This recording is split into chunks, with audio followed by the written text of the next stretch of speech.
Welcome to our new podcast series.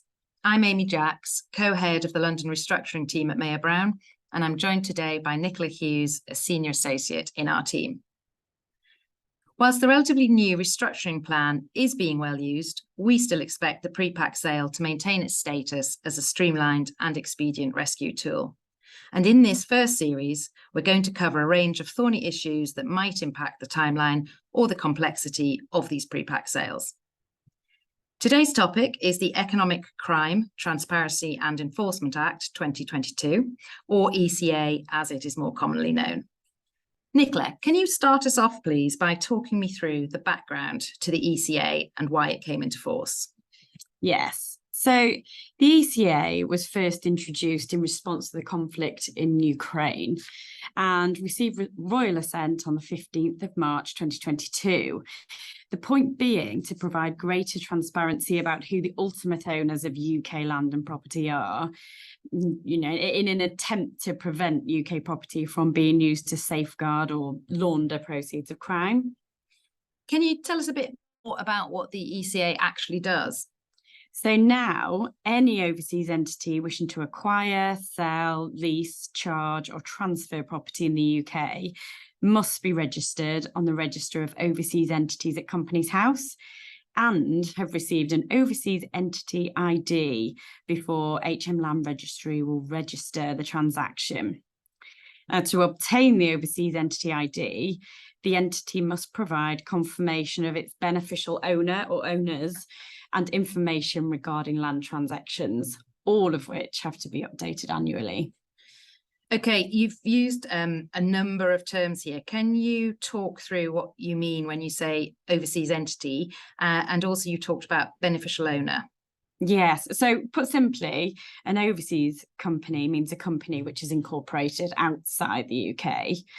And a beneficial owner is defined as an individual who either holds more than 25% of the shares in the company, holds more than 25% of the voting rights in the company, holds the right to exercise or actually exercises significant control over the company, or holds the right to appoint or remove the majority of the board of directors of the company.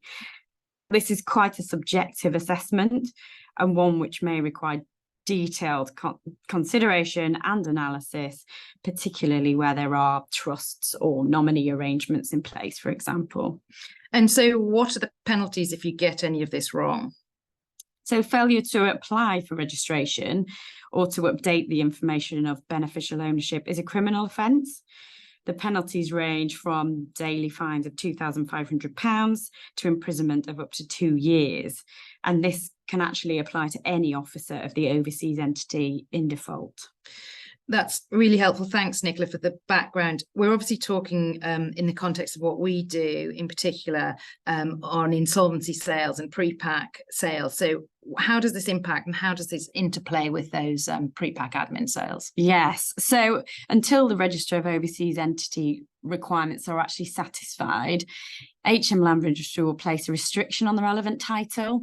So this could have an impact when IPs are either selling to overseas entities or where the appointment itself has been taken over an overseas entity.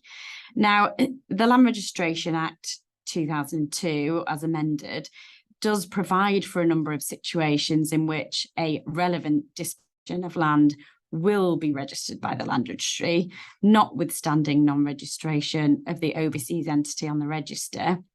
So these include where a secured creditor or a receiver appointed by the secured creditor exercises its power of sale under a registered legal charge, and a disposition made by a specified insolvency practitioner in specified circumstances.